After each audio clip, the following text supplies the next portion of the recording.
দর্শক, এখন আমরা উপস্থিত হয়েছি ট্যাঙ্কালি বাজারে।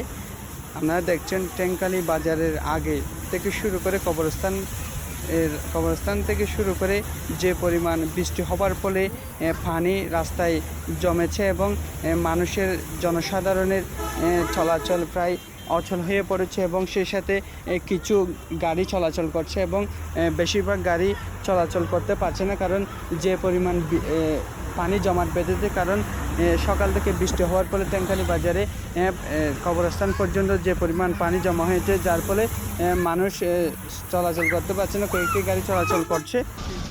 এবং আমরা স্থানীয় জনগণের সাথে কথা বলে জানতে পেরেছি যে প্রায় ভোর থেকে বৃষ্টি শুরু হয়ে দীর্ঘক্ষণ বৃষ্টি হয়েছিল, যার ফলে রাস্তায় যে পরিমাণ পানির জমা হয়েছে সেজন্য পুরো রাস্তা জ্যাম হয়ে আছে। আপনারা দেখছেন।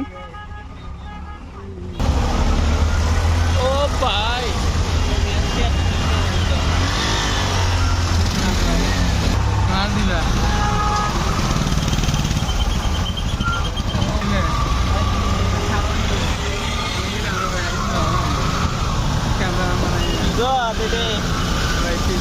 সেই সাথে আপনারা অবগত আছেন যে উখিয়া উপজেলার নির্বাহী অফিসার উনি জানিয়েছেন যে দীর্ঘক্ষণ বৃষ্টি হতে পারে, দীর্ঘদিন কয়েকদিন যাবৎ।